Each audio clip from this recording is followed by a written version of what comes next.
In May's interview of the month, AILA member Susan Bond discusses how litigation can help with business immigration cases.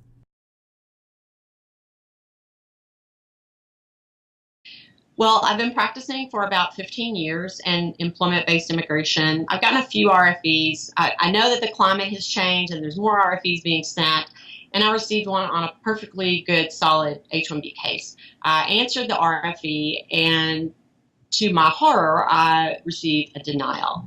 So I look at the situation and I think, wait, this is a company that needs this individual. He's working directly for this company.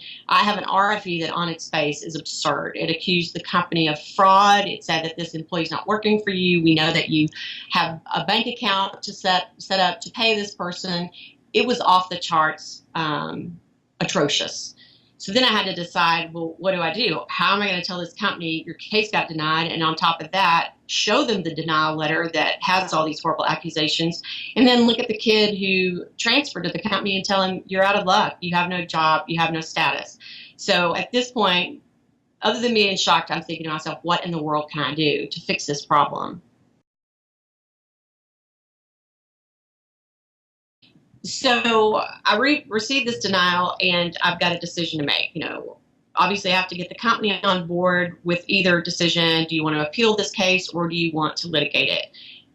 The appeal really wasn't an option because the young man who has the H-1B would be out of status forever. He'd have to go home, and the company is not going to have an employee.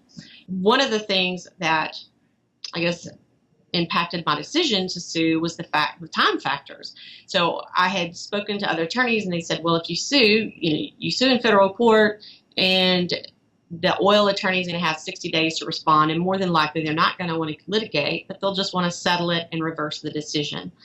So that, I weighed those decisions, and I thought, appeal, not so good. Sue them, sounds awesome. Until I started trying to figure out how to do it. Then it was a problem. When I decided and the company gave me the okay to sue, obviously I had to figure out what in the world, how do I do this? I looked on Message Center again, threads, all the great information there, and I went to the AIC where I found memos, literally ABC, how do you sue in federal court, memos on getting attorney fees under the Equal Access to Justice.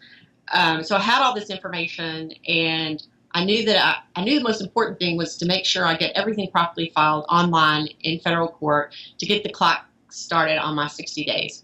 So I did it. I said, I'm going to sue you. I filed everything. Everything went smoothly. And within about 45 to 50 days, I get a call from the oil attorney.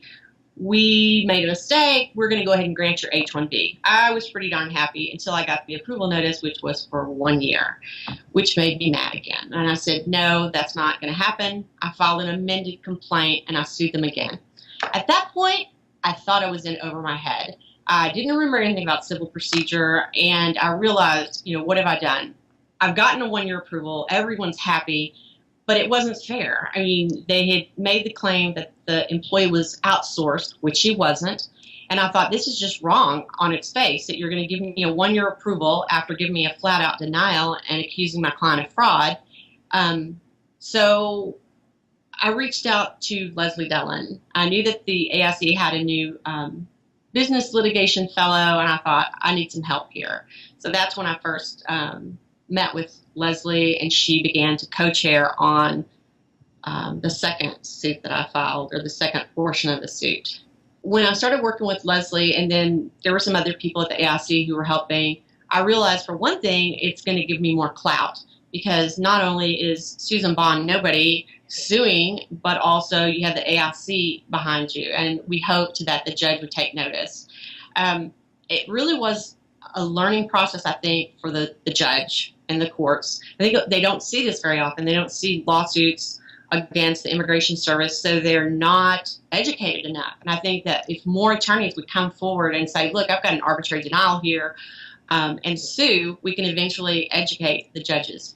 I think I'm disappointed we didn't get the 3 years, but on the flip side is I'm glad that we had an opportunity to get the ball rolling, and we're just going to have to educate the judges and other employment-based immigration attorneys that this is an option, and it's a good option. You have to push back.